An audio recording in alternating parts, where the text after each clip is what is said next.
I can revise the past, but this moment I should accept as is. This moment is as is because the whole universe is as is. The entire universe has conspired to create this moment.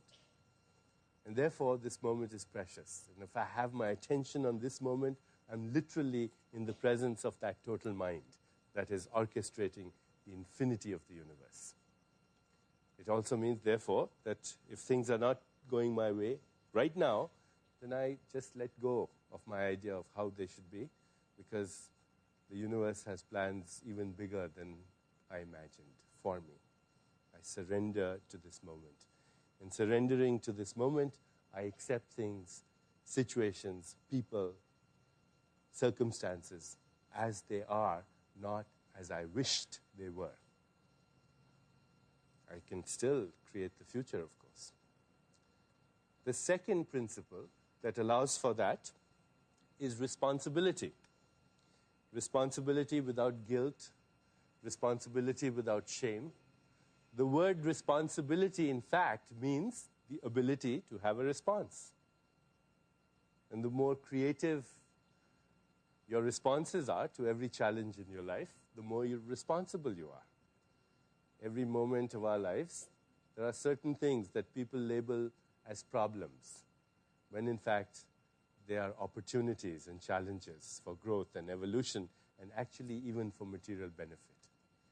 If you relabel every problem that you have as an opportunity, that in itself, that one thing can change your life. And responsibility means that you get in touch with your own feelings, with your own emotions, as and when they occur. The well-known psychiatrist David Viscott, Dr. David Viscott, has a very good paradigm in which he explains this. He says life moves between pleasure and pain, and when we do not confront the pain as we are experiencing it, we do not witness it, we do not release it, we do not understand it, we do not accept it, then we lock it up in our bodies. And that remembered pain manifests later as anger, as hostility. That remembered pain can be anticipated in the future as anxiety and fear. That same pain, when it is directed back into your own self, is experienced as guilt. And all the depletion of energy that occurs with all these things is depression. Anger and hostility and fear and anticipation of misfortune, guilt, depression. These are all the problems that arise when we do not get in touch with ourselves. And as we get in touch with ourselves and consciously witness the pain that we are having as we are having, then we are behaving responsibly. Responsibility is the ability to surrender to the pain as well as to the pleasure. Life moves between these two banks all the time. That's not the problem. The problem is when we get stuck on either bank. Responsibility, therefore, is also the affirmation of our own freedom. Nobody can hurt me unless I give them permission to do so. And it is up to me. If my internal reference point is my ego, is this over here, if this is my internal reference point, then as Castaneda has said in one of his books, that will make it necessary for me to remain offended for the rest of my life. But if my internal reference is this, then nobody has permission to hurt me in any way. The third component of the law of least effort is the practice of relinquishing the need to defend your point of view. Defenselessness. Doesn't mean that I don't have a point of view. In fact, all I am is a point of view. But when I lose the need to defend my point of view, then I become invincible. The secret of invincibility is defenselessness. If you read the Yoga Sutras of Patanjali, an ancient text of yoga, and as I have said previously, the word yoga comes from the same root as the Latin word yoke, which means to unify the experience of body, mind, soul, spirit, and environment, then you will see that in that framework of unity, invincibility comes from defenselessness. There's a sutra which says, when we are firmly established in defenselessness, all beings around us cease to feel hostility. There's nothing to attack. Okay, let's summarize the law of least effort.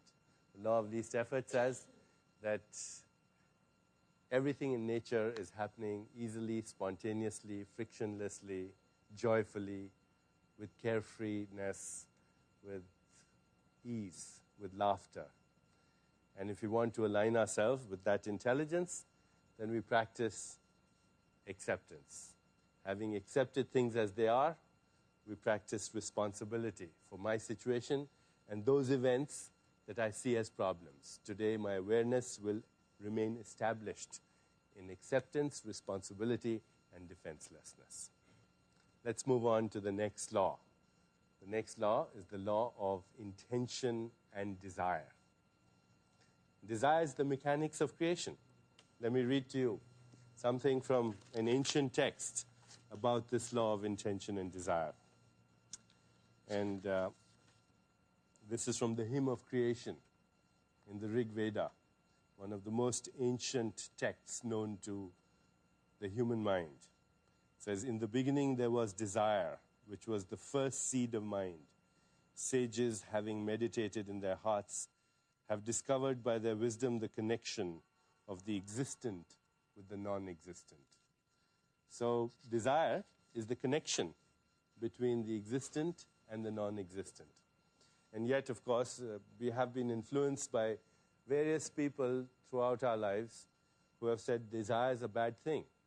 Well, it's not bad at all. It's the mechanics of creation. Desire is pure potentiality, seeking manifestation. If there was no desire, this would be a universe only of possibility. Eternal possibility, but no manifestation. And I said earlier that desire, karma, and memory are linked. Therefore, the very fact that you have a desire means that you were meant to fulfill it. Otherwise, it wouldn't be part of your karmic software. So what's the law of desire and intention? The law of desire and intention says that inherent in every intention and desire is the mechanics of its fulfillment. Desire in the field of pure potentiality has that infinite organizing power, infinite correlation. And when we introduce an intention in the field of pure potentiality, in the fertile ground of pure potentiality, we put this infinite organizing power to work for us. Intent is a powerful force, more powerful than gravity, more powerful than time, more powerful than electricity or magnetism, because it sets into process all those things. But we must know how to put that law into effect. The way desire works is, if it comes from the level of pure being, if it comes from the level of pure potentiality, from the level of pure silence, you slip into the silence, you introduce the desire in the field of that silence, you remain self-referral, which means your ego is not the internal reference point, and then you let the universe handle the details. That's how it happens when you do it correctly. And other people have studied this. People have called this physiological intelligence. The other day I was reading a book, and you probably may have heard of this, The Perennial Philosophy by Aldous Huxley. And Huxley talks about physiological intelligence and says something that, if you really think about this, you will become so confident in the fact that in the desire itself is the mechanics of creation. In the desire itself is the whole process, the whole process through which everything gets orchestrated. You've heard of synchronicity, I'm sure, or meaningful coincidence. Synchronicity is when a number of things happen simultaneously in order to fulfill your intention. Meaningful coincidence, many incidents all happening at the